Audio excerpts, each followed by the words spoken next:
I had the style approach, which is chapter 4. The style approach emphasizes the behavior of the leader. It focuses exclusively on what leaders do and how they act. And out of all the research that's been done, they all kind of agree that leadership is composed of two general kinds of behaviors: task behaviors and relationship behaviors. Task behaviors facilitate goal accomplishment. They help group members to achieve their objectives.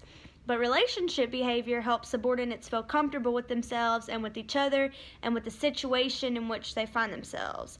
And the central purpose of the style approach is to explain how leaders combine these two kinds of behaviors to influence subordinates on how to reach an effective goal.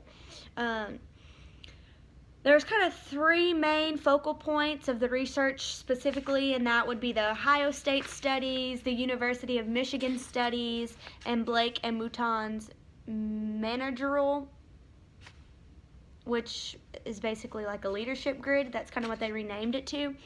But they're all kind of different studies that kind of point out different aspects of types of leadership and how leaders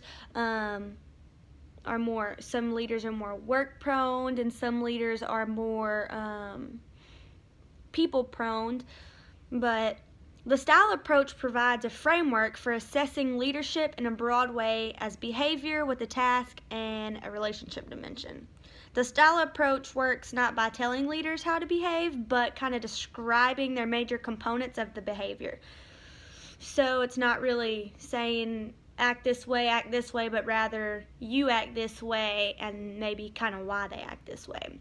The style approach reminds leaders that their actions toward others occur on a task level and a relationship level. The strengths of the style approach, it's made several positive contributions to our understanding of the leadership process. It marked a major shift in the general focus of leadership research.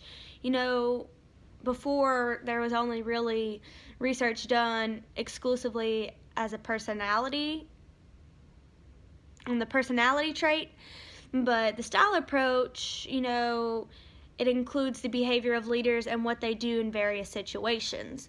A second strength would really be the wide range of studies on leadership styles that validate and give credibility to the basic tenets of the approach. So it's basically sustained by a multitude of research that offers a viable approach to understanding the leadership process. Third, it's on a conceptual level. A leader's style consists primarily of the two major types of behaviors: task and relationship.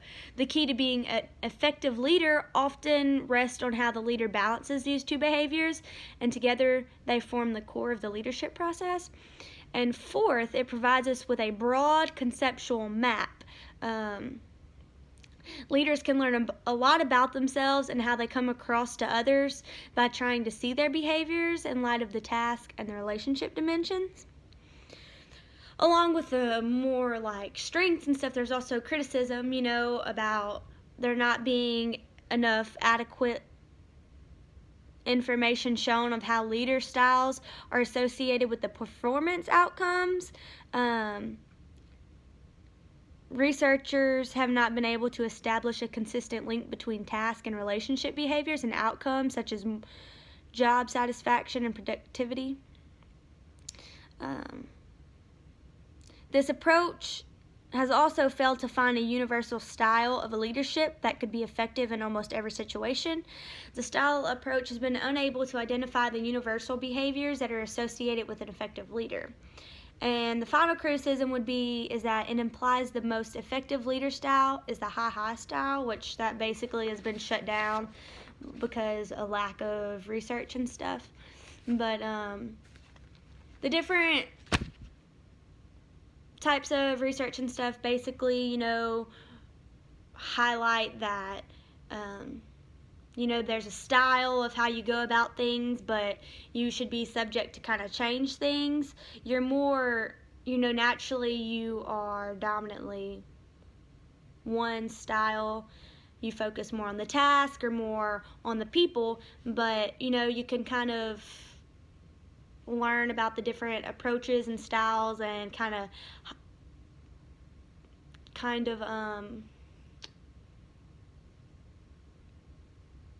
critique and work to be a more better effective leader.